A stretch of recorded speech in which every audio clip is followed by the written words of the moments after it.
to Sugar Coated. I'm your host, Adrienne Garland, the CEO and founder of She Leads Media.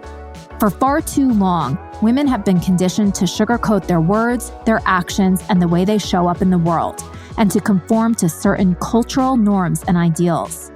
This is inherently designed to keep those who are outside of the norm from gaining power, prestige, wealth, and influence, preventing more women from being recognized and respected as the powerful leaders that we truly are. Join me each week as we dive into raw conversations with remarkable, uncompromising, and inspirational women that will encourage you to strip away your sugarcoating and move boldly in the direction of your magnificent dreams. Hi, everybody. This is Adrienne Garland, and welcome to Sugar Coated. I am thrilled today to welcome my guest. Her name is Eliasen, and she has her own PR firm. She is a CEO and a founder, and she is just an incredible person that I cannot wait to share with all of you. So welcome to Sugar Coated. Thank you so much. Thank you for having me. I'm so excited to talk to you for the next couple of minutes. I know. I'm so excited to speak to you. And the way that we met is just wonderful. I'm actually co-producing a retreat with a great friend of mine. Her name is Jennifer Dawn, and we are bringing 15 women to Montana at the beginning of May. And we are doing a physical challenge and also working on our businesses. And so I reached out to a couple of people through this incredible service, and we are putting together a beautiful gift bag. And so Thais responded to me with some of her clients wanting to contribute to the gift bag. And oh my goodness, she really did a great job for us and for the retreat, people. And so when I learned about her and what she does, I said I had to have her on the Sugar Coated podcast. And now when we were just talking a little bit before we got on, she was telling me a little bit about her background. And I would love, Thais, if you could share that with everyone. Yes, of course. I grew up in a home where my dad was a really, really good PR guy and my mom a very detail-oriented journalist. And they have always used their communication skills for the nonprofit world. They have been with the Salvation Army for over 30 years, and they've done that in a couple of different countries. And I had the privilege to kind of sit front row. And sometimes people from the outside, but at home they're different. And I have seen my parents diligently use their skills for the benefit of the community and the beautiful work that they have done with the Salvation Army. Some of those examples are, sometimes maybe there was a huge challenge within one of their buildings where they feed or they used to feed people. So they would come up with fundraisings and try to really rally the community around to support and raise the funds. And sometimes others would say, well, that's impossible because either it's too big of a goal or it's too great of a need or because it's never done before. Because it's never been done before was never something that got on the way of their path. And I can testify to that. And I think the excitement of just seeing things happening and seeing them chatting at home and strategizing and putting in place every thought that I saw them having in the kitchen or in the living room was fascinating to me. Sometimes it might have been more in the area of public affairs where when they were serving in Africa, there maybe were some hiccups with at the airport or as people were coming into the country in the borders with the different countries. And I saw my dad been able to make a phone call and say, hey, these are legit people. They're volunteers, or this is food or merchandise that's going straight to the people. I know them. And that was enough. That one word from him was enough to make those arrangements happen. And because I have seen them use this for good over and over, not for self-gratification or with their just selfish interests, I was very inspired to kind of do the same. So for a number of years, I served in the Salvation Army, and their mission is so beautiful, right? Serving everyone with no discrimination, wherever there's a need, they were there serving. So I think the inspiration growing up at home laid a big foundation to what I do today, or to who I am first, for sure, and Yeah. then to what I do today. I love that so much. And I think when you're an entrepreneur, especially when you get started, what your business is truly reflective of who you are. And that may change over time, but it's like that essence never goes away. And just hearing your background, it makes so much sense why you're in the field of communications and really truly telling stories and bringing people together and cultivating relationships. And, I think like, whoa, what a powerful duo, your mom and your dad, a journalist. I mean, like a journalist and a communications pro. And I mean, it just makes so much sense why you went into the business that you did. But what made you choose to actually be an entrepreneur rather than going to work for like one of these really big communications firms? I did do that too. Well, Ah, I was in the corporate world. So when I transitioned out of the nonprofit world, I had a privilege of working with, and am I allowed to say the name of the corporation? Is that okay? Or yes, should I? Yeah. yes, Okay. yes, They're yeah. amazing. Love them. I worked at Paul Mitchell Systems Oh, yes. in LA, and I had such great experience. It was just an amazing marketing machine that was a big Wow. school for me. I have wonderful relationships from that time. Then from Mm, there, I worked as a global PR specialist for Sunrider International, another amazing herbal company that mm, does, you know, just amazing products. I'm a big fan of theirs, and wow. also a big school for me. And after a while, working for someone else, and mind you, all along the way in the nonprofit world and then here, I have always exercised PR, even unintentionally, just because it's such a big part of me. I think I'm wired this way, and then I had this upbringing that kind of molded me Solidify. into. Yeah. Yes. And then I went for school, to school for business, and with emphasis in nonprofit management.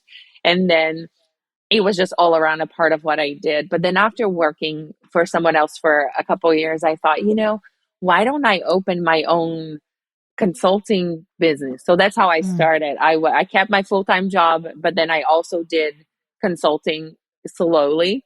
But as I hmm. grew my own consulting business, that it was a one woman show, I started getting more clients, and then that meant I needed more people. So I got a little bit of more people on my staff, but also I had to start dividing my time. And then I Yeah. thought at some point something has got to give. And my firm is my own name. I started as a one woman show, so you know I had a lot of relationships. They knew who I was. That's why I used my name. And so I would either let that go because I couldn't just do half of me either at either place. So I Yeah. was at that point in my life and career that I thought, yeah, I either launch as an entrepreneur on my own, or I focus on this path and I let this go. There was no way I could do both anymore. And then Yeah. I thought, I just can't let this go. I just love what I do. It was a big step. And, Yeah. I am married. I have 4 children. Oh my And goodness. yes, You do so not. I do love them with all I got. Oh my So gosh. I was thinking it is a risk, but if you know anything about me, I am a big risk taker. You will never know if you don't try. And I rather try and fall than wonder over here if I should or shouldn't. And so that's what I did. So I've opened my business in November of 2018, Okay. and I exited out of the corporate world to be fully an entrepreneur in October of last year. So that's been Wow. 6 months. So that's been 4 years total of my company. Yeah. And I've operated remotely. I have some clients internationally, some here, but I was always happy with the freedom, especially being a mom of four, to just make up my own schedule. But Yeah. I was mentioning to you before we hop on live here that I just last week I opened a physical office in Redondo Beach, California, which is also so much fun because I'm the Yes. CEO. I still have the freedom to come and go, which is fun. Yes. But yes, it's been an amazing journey, but that's how I made Oh, the transition to oh this my side. gosh. Wow, I love that so much. I would never know that you had four children. I mean, I know that people on the podcast can't see, but you look like you're 23 years old. So, Plus and 13. I mean, it's so incredible. And I love it because women, I think, are just so strong, so resilient. We do a million things at one time, building a business, building your family. Just, I mean, congratulations. Because it really is a lot to manage. And it does have great reward on the other side too. Like you're talking about, you can make your own schedule. Although, I know that you probably are always working, for your clients, and especially in the communications industry, you can't ever sort of turn off, especially if you have international clients. So I can imagine that you're tired often. Yes. So for four kids, business of your own, pandemic, now a new office, how are you able to sort of either compartmentalize, or how are you able to sort of do everything and keep everything going? Because we need help to do these things. Yes. I think a couple of things. I know that there are so many, using the word compartmentalizing, that you use, there are so many people who does that really well. I don't compartmentalize anything except, well, I just don't. Everyone knows that I have my priorities, I have my beliefs. I Hmm. love and welcome everyone in any way. I am here to serve. That's my mission. It just happens that it Mm. is through PR. If it was something else, it would be through something else. But that gives me the freedom to be who I fully am everywhere. I remember when I was doing a Mm. final paper in my college, and it was a real I felt like I was on Shark Tank. So basically, at the time I was with the Salvation Army. So what happened was we had the chance to submit like a proposal for a fundraising event or for something that would benefit our community. And part of it was real. So if you really got a good review from your judges, you would have that funding for real. Wow. So my whole review was, this is amazing. It's compelling. Some folks cried and it was good. But the one thing they had to say about me was that I was too formal. Mm. And that came as a negative point. And I was too informal. I'm sorry. So Oh, too informal. Okay. too informal, too Okay. relational, like too, there's got to be and while, yes, of course, we are to behave professionally. And I feel like it's just like clothes. If I'm going to the beach, I wear a bikini. If I go to church, I don't wear a bikini. I wear something else. If I'm going to a cocktail event, there's a dress code. If I'm going to a formal gala, there's a different code. So I'm still the same person. I'm not pretending to be someone else or behaving in a character wise in a different way, because I am who I am. And Mm. I believe that the way we relate and communicate is the same. I'm going to communicate with a child with a language. When I was teaching entrepreneurship class in Mozambique, Africa, to preteens and teens, I communicated in a different way. So I would adapt my communication to the occasion, right? The way I Yeah. communicate. But anyway, that came as a negative, and I took that as a compliment because they felt like I was very relational, and that was fine. But when you mention the pandemic, that's the year that stretched most of us to reinvent, to think outside the norm, or to change reference. We behave a lot based on our experience and our view and understanding of the world. When that's gone and it's new for everyone, we kind of freak out thinking, okay, then what do I do? How do I do it? Because what worked before doesn't work now. So Mhm. within that period was when I had more time to dedicate myself to my own business.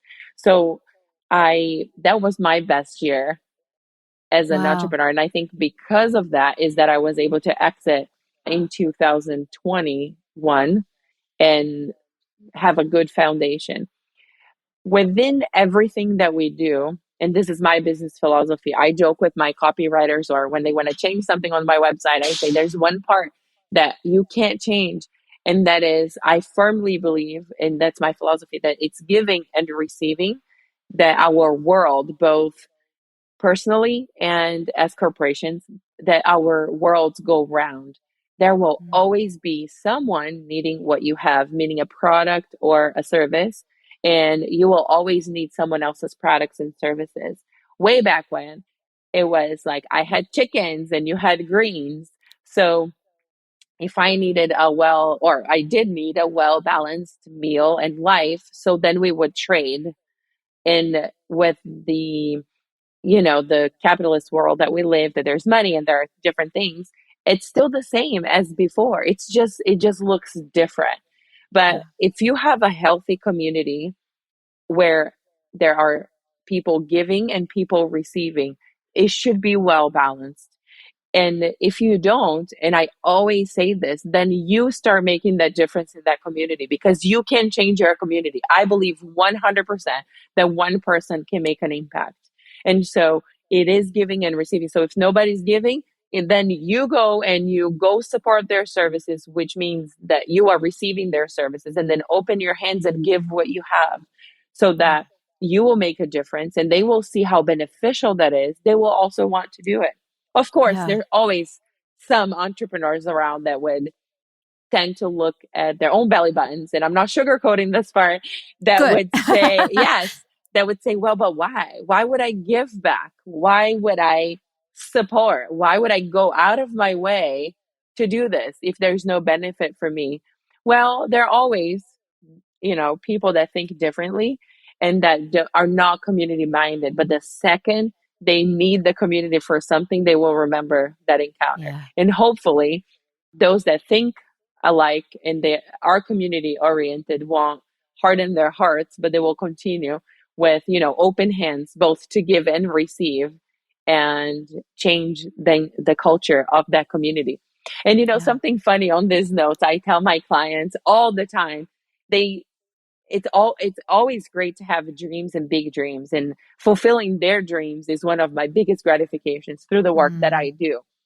But Yeah. I always say, instead of starting shooting for, I want to be nationally recognized for doing this, I want to make an impact in all of these states, then I ask, have we started in our or in your neighborhood? Who are the businesses next door? what Yes. what are the relationships that you already have? If you have children, your children's school, the teachers, the principal. If you go to a grocery store, and I'm pretty sure everybody listening to us at some point has to, even if they prefer online shopping, I mean, you got to get Yeah. inside. Milk. Yeah, exactly. Yeah. So, what are the pharmacies that you go to? Your entertainment choices, so restaurants and shows, they are all managed by people. Every corporation is managed by a human being. And Mm. making those connections are so powerful, because that's how then you can grow roots, healthy roots, business wise and also personally, where you are planted at that time. So, if your business is here and you want to grow, then make an impact to starting where you are. And that's going to speak volumes as you go on your career as an entrepreneur. And I do know, and I'm very aware that not everybody thinks this way, that being community oriented is not everyone's cup of tea. But I can tell you as a witness to years and years, and I have to add something too, because I'm talking about this. Both my grandparents were also in the Salvation Army on my mom's side and my dad's side. So What? I am a witness. There's probably 100 years combined between all of us, that it works. And I Yeah. have seen communities thrive. I have seen businesses thrive in many ways. And the impact of that is never just local. It goes Mm. way beyond. So I know it works. It's Yeah. like I've tasted and I have seen, and I'm telling you, come this way, it works. Yeah. And Yeah. nothing bad comes out of goodness ever. So even if you're on the fence in this, community thing, the Rotary clubs, the chambers of commerce, the local service clubs, it's always so positive. I just almost want to breathe into everything you said, because there are so many incredible messages starting from, be genuinely, authentically yourself and, dress it up or down depending on the situation that you're in, but always sort of maintain who you are. I think that applies to people individually, and it also applies to businesses too, right? The essence of what your business does and what the mission is always stays the same, but it can change a little bit depending on who your clients are. What you just recently said, like nothing bad comes from good, really hits me hard. I think that's beautiful beyond measure, because I do think that sometimes, I operate from a philosophy of, be kind, even if people around you aren't, acting nice, like be nice. You don't want to get taken advantage of, but don't change into something negative just because there's negativity around you. And sometimes that can be hard. Yeah. It can be hard. And you might not see the benefit of that immediately. But I do think that that in the end, good prevails. I do believe that. So I love that you said that. Also, a very powerful message, I think, especially for women entrepreneurs, is it's amazing to have these big ideas, right? You want to have these big ideas. You want to be motivated and inspired, but start where you are with what you have, right? And I talk about this a lot, the book Atomic Habits. Have you read that book? No. Tell It's me. just super. Yeah, it's super interesting. It's about this guy who, when he was younger, he was standing behind someone who took a baseball bat, like just, to swing the bat. And he was standing too close behind the person and he got hit in the head. And he had traumatic head injury. He had to be airlifted. He lost, the ability to walk, talk, everything. And he did something very small, atomically small, right? Atoms. He did something very small every single day on a consistent basis in order to build to something big. And he eventually got back all of his abilities and everything. And not everybody does, but he did. And so he talks about the power of habit and the power of tiny steps consistently leading to big results. And I think that the media, unfortunately, portrays these overnight successes and these, billion-dollar unicorn companies. And, unless you're in that game, you're nothing. And that is, I think, it's a terrible message, especially for women entrepreneurs that don't get some of the benefits to their business that men do, unfortunately, and it's not deserved. But there's nothing to say that, number one, having a small business is a bad thing. I mean, small businesses can bring you a beautiful life, and small businesses are, I think, up to $50 million businesses is classified as a small business. So that's not small to me. And I also don't think that in order to be classified as a success, that you need to, be a tech unicorn company. And I think there's a bad message out there about entrepreneurship, and it harms women. Yeah. And, I believe that the answer to this whole great resignation that happened with women, because they had to, and I'm sure you did too, like had to like homeschool your children when schools were closed down and everything, women, it was very difficult to balance everything. And so they took themselves out of the corporate work world, which just didn't work for them anymore. And so I really want to encourage women to start businesses, and with your message, start where you are with what you have and what you know. Yeah. And then to add to that, I would say, and then when you have more, then you do more. Yeah. Oh, so good. You need to do a TED Talk. Thank you. You do. But it's true, you have because really powerful messaging. we keep looking at so much, but we don't take the steps. And mind you, I tell all when I do my first brainstorming session with my clients, for those that come in person to my office or I go to them, we literally roll out a brown paper on the table with black Sharpies and we write everywhere in there. We just brainstorm.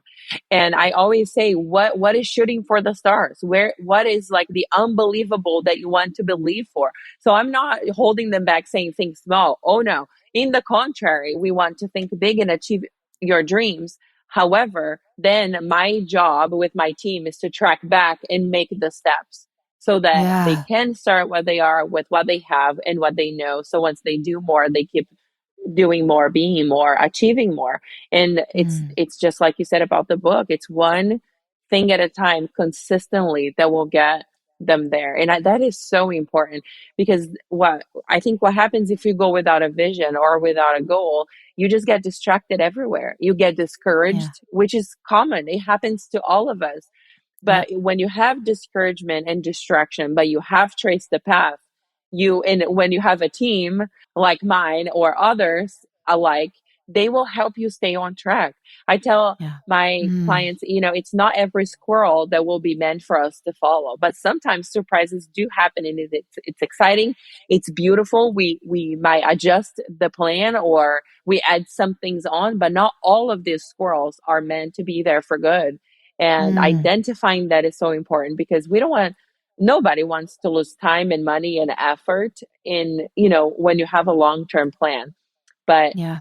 some of those are lessons. And I'm also grateful for those because when we were meant to go to left or right, and we did, it became a lesson so that we can come back and not do it again. Yeah, or at least just see the signs that's maybe needs to get pushed aside until you have more complete information. And I think what you're talking about too obviously applies to PR, but I think it applies to a business as well and just kind of how you start a business brainstorming, what are those problems? What are those big problems that you can solve uniquely and that you're super passionate about? And then think about, okay, what are the steps that I am going to take in order to get there? I think that process that you outlined can be applied to starting businesses, growing businesses, and then obviously what you're doing, getting the business out there into the world with the proper messaging that really, resonates with people. So many of the women that are part of the She Leads community, they do have, smaller type of businesses.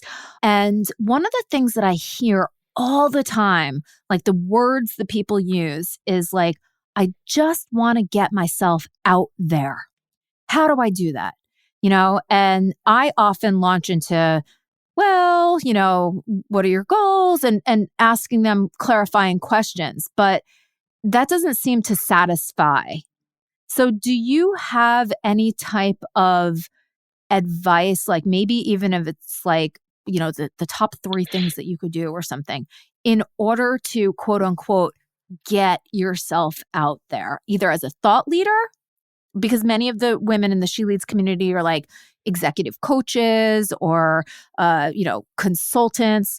And then the others have smaller businesses that are like product businesses. What can they do to get out there? I would say pick up the phone, call me.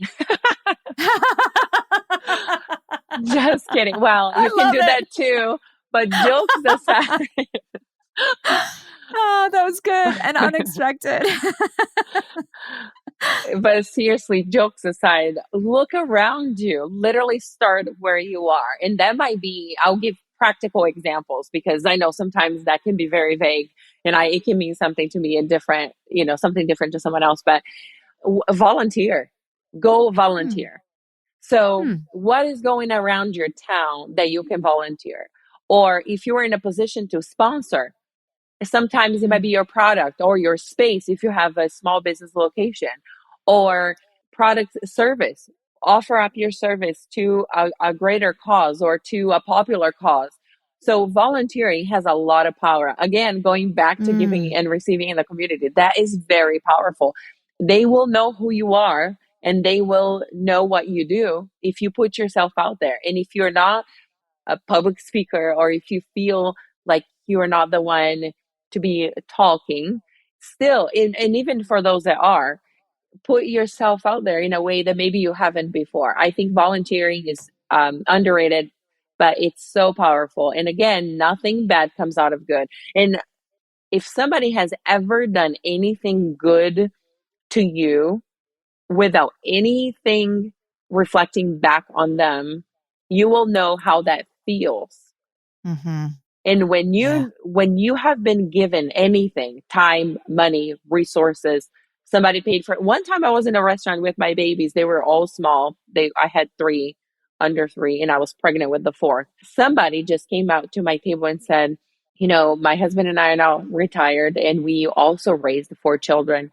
And there were ups and there were downs. And I just want to say to you, and my kids were being horrible.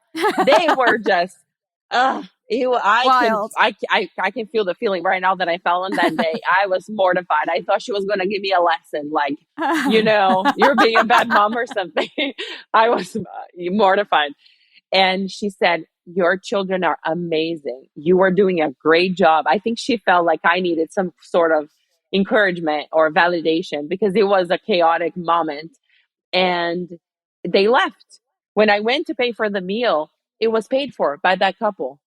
Oh, And, that's so you know, beautiful. it wasn't much, it wasn't huge, but that marked me, just like bad things scar you for life. This has marked me for good, forever.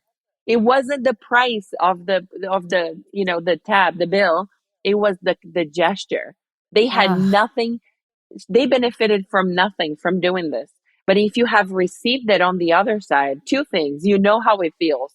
Please remember that and go do that for someone else because it can, we never know what people go through.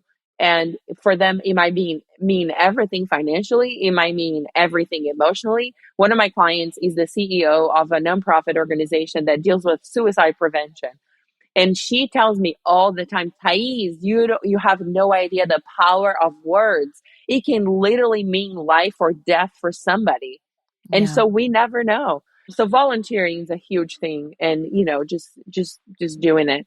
The second thing I would say is look at where you are right now and what are the people who are doing what you do or similar things? What are they doing that is making them successful?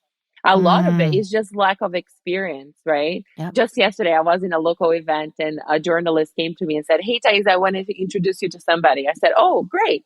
I love meeting people. And then he said, it's your rival. I said, I have no rivals. And then when he came over, I said, sir, what can I learn from you? You know, he's been Yeah. doing this for long PR for longer than I've been alive. And Yeah. he deserves my respect, of course. And I Yeah. was just so excited to be there. And I said, what can I learn from you? And so, what are the people around us doing that are Mm, helping them and making them successful? That I can learn from. I'm not going to say go and replicate and do exactly the same because it's probably not going to work. We are all different.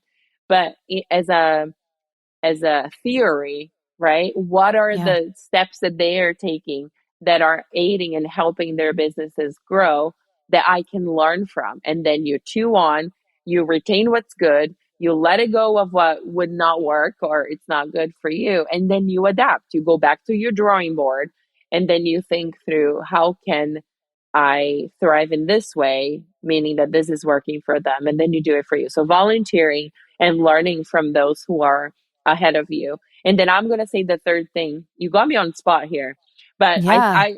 I think the third thing would be to do it Yes. because there are so many theory you can print off on offline any how to 1 2 3 whatever, but I'm gonna tell you, I read something on Forbes last week that got me shaken. It said the statistics of people that fail are way smaller than the ones that actually try. So Mm-hmm. people are failing before they try because they're not trying.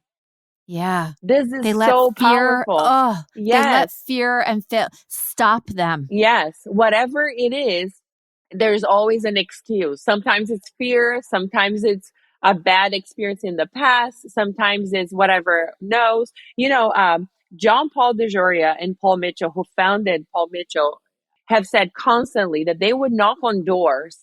And John Paul said to me a few years ago, Thais, when I knocked on the 100th door, I had to have in me, and I did, the same excitement, the same belief in my product, the same eagerness to acquire a customer than I had on my first door. Do you know what that Yeah. takes? That Yeah. takes us getting rid of all the excuses. As you said, it might be fear, whatever, to actually do it. So Mm. the world is full of the entrepreneurship world, the business world is full of how to's and all those messaging of get rich fast or do this and it's going to work or do that. And I would just say, wiping all of it all, I believe if you get involved in your community and volunteer, if you go learn from those who are doing it and doing it right, and then if you go and do it, I think Yeah. those three steps will mean some success and growth for you. Maybe not overnight, but nobody or should, I'm not going to say nobody is because maybe some are, but nobody should be looking for a magic pill that's going to Mm. resolve life in business tomorrow. It's always the longevity. It's Yep. always the decisions that will help you grow long term and your business grow long term, because you don't want to be here just for tomorrow. That's what I say. No. If somebody says, do you Yeah. have anything for tomorrow? I say, well, do you want to be in business just for tomorrow? No, I don't think No. so. So we Yeah. can't think that way. Yeah. Yeah, but I think those would be the three things I would say. But you got me on spot. I hope that's good. I love it. Perfect pieces of advice. And it's funny when you were talking about it, it goes back to relationships, right? Relationships, building community, giving of yourself, and then taking action. And I do think that last piece is something that gets in people's ways. I mean, it's happened to me. It's funny. I went through, have you heard of the Goldman Sachs 10,000 Small Businesses program? Yes. So I went through that program in 2017 now, and I have my MBA, okay? And I have a business. So on paper, you would think that I would have a unicorn business. Like I know so much, right? So after getting out of the Goldman Sachs program and having all of the resources that I need, including all of the, relationships and everything, I sort of went into a little bit of a depression because I said to myself, I literally have everything that I need at my fingertips in order to have a profitable, growing, successful business. And at that point, my business wasn't that. And so I came to the conclusion that there was something wrong with me.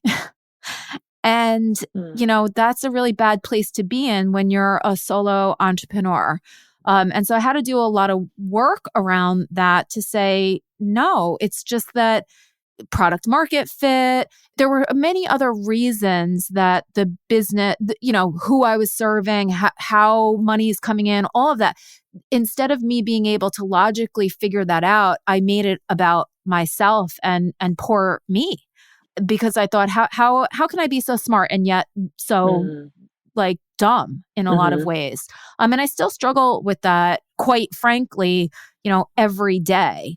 But I do think that last piece of just do it. I'm scared. Yeah, I'm scared to do something, put myself out there on a consistent basis, and there's crickets, right? Because other companies have more money to spend against advertising. They, even like women-owned businesses that are sort of in this community field are shinier and Instagrammy. And, that's not what I am. And that's not what my brand is about. But I also have given myself a little bit of a pat on the shoulder that I've been doing this since 2010 and I'm still here. And some of the other companies are not. Yes. So it really resonated with me. It's what you said, like it's that marathon and not the sprint. It's not today, it's the long term. I appreciate our conversation. You have so much wisdom.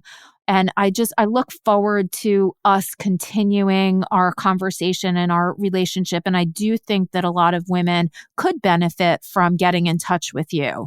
So in order to get in touch with you, what would women business owners, women leaders, anybody looking for some really great advice from a business and entrepreneur perspective, how can they get in touch with you? Yes, email me, and that comes straight to me. Thais at ThaisEliasenPR.com. It's that Awesome. simple. Yeah. And let me Awesome. close with one thing that I think this is where I was inspired with this idea of just do it. 2 years ago, I went to vacation in my hometown in Rio, Brazil. And as I was on the beach, laying there with all my family, there was this guy that comes selling peanuts. So they toast peanuts or they melt a cheese on the stick and you can eat it. It's delicious. Yum. And so I don't like the peanuts so much, but I love the cheese. So we started a conversation as I was waiting for him to like roast my cheese on the stick. I just love it so much. And we started a conversation and I said to him, "Do you love what you do?" I mean, you get to tan all day. That's like a dream job, I told him. Yeah. And he said, "Yes, I love what I do. I have 6 children. I have paid for all of their colleges, and I am just finishing up my daughter in school. The last one is finishing college in Barcelona and Wow. I paid for it all. I have 2 properties, and then he pulls his phone to show me the family and everything else. And I was thinking to myself, all the excuses. And now I want to add something to this. It's very easy for somebody listening to say, "Well, but you have a perfect life." No, I don't. Nobody does. Nobody does.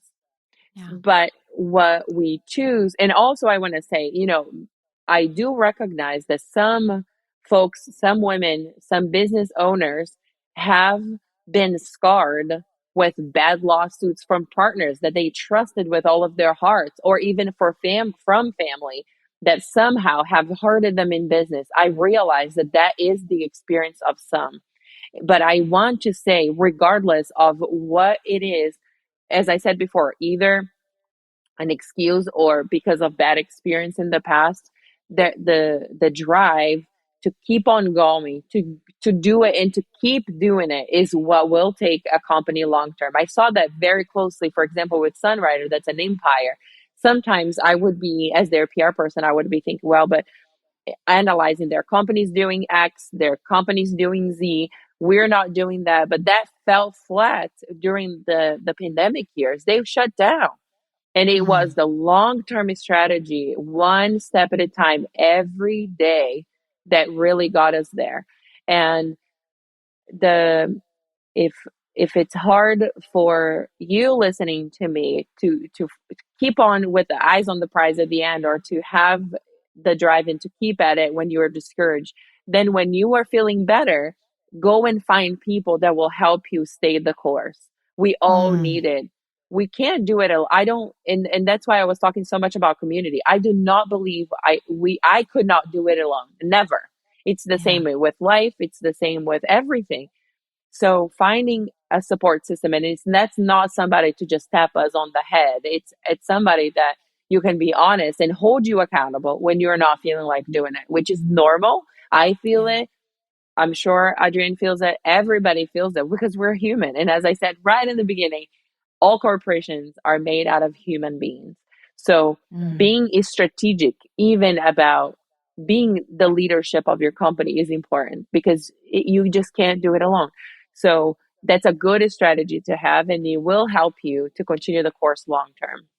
Yes. Oh my, I mean, this has been such an incredible conversation. I feel inspired just listening to you. I'm in awe of everything that you say because it's all truth, you know. You are speaking truth and giving such incredible advice. So I thank you for being here today with me and for sharing all of your wisdom with the She Leads audience and the sugar coated audience. I am just so honored to be in your company, and I can't wait to keep talking to you and getting more wisdom and supporting one another. So thank you so much, and just have a beautiful weekend. Thanks for being here. Thank you.